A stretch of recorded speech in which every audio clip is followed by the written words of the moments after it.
Well, hello, Bering. Today I'd like to talk about your recent video titled "Trans Woman Wins Female Lifting Competition by 20 Kilograms." First off, that's a mouthful, and if your mouth is full of shit, that means all of your points are full of shit. And I'd just like to point out, let's look at how beautiful it is that we have a world where an ex-male, female, can join in on women's sports. It's just a beautiful thing. I mean, look at those medals. Just a beautiful thing that we can have that. And it's just wrong of you to be putting her down, for winning a competition completely legitimately. Do you just hate trans people that much, Bering? I mean, come on. Doesn't seem right, does it? No, it does not seem right. So this Kiwi weightlifter Gavin Hubbard decided to transition and become a woman in his 30s. I think you mean in her 30s? Yeah, looks like you never learned, Bering. Hashtag get the pronouns right. And as a woman, wins the weightlifting world championship by almost 20 kilograms. There you go. As a woman. See, I think you just proved yourself wrong there. In 2015, the IOC updated its policy with regard to transgender competitors. And get this, there's only 2 conditions that must be met in order to compete as a woman. Now, I think there should only be one condition, and that being that you just say that you're a woman, and that's it. I mean, look at this proof here. See? It's that simple. It's just that simple.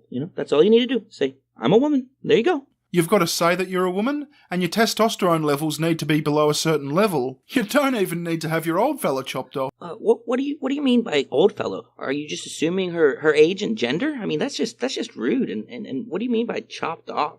This just doesn't make any sense to me.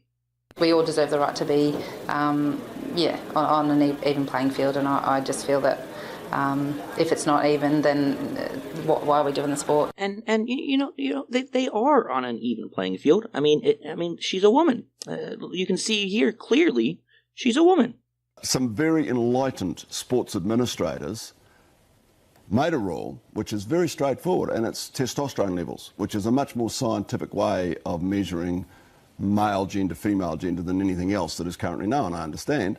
And Laurel has passed all of those tests over the last 12 months. Therefore, she is completely entitled, I believe, to compete.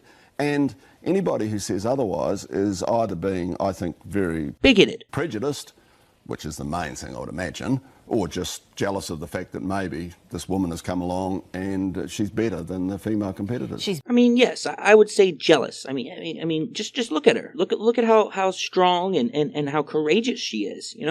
Nice Freudian slip there, buddy. This woman has come along and she's better than the female competitors. What do you mean better than the female competitors? Surely you meant to say better than the other female competitors. This is not a Freddie slip or whatever you call it. He was including her as one of the female competitors, so there was no reason to say other female competitors. I mean, it's just that obvious. You're very, very bigoted and transphobic. What does this guy in a white coat have to say? They've already had the benefits of having higher levels of testosterone than a female, and they're not going to lose that muscle mass in a hurry. They're holding on to that. What do you think? Well, here's what I think. Here's a totally non-biased article that explains how as soon as you decide you're a woman, you lose muscle mass, and you also not just that, but you also lose testosterone. And it goes as far as to say that if you so happen to be an ex-man, and decide that you want to enter a weightlifting competition for females, that you are totally entitled to win by 20 kilograms. I mean, look at that. It's not coincidence. That's just facts. So, anyway, thank you for watching. And thank you, Bering, for having this video, because you're just wrong. You're just wrong and hateful, and that's just how it is. All right, see you guys later.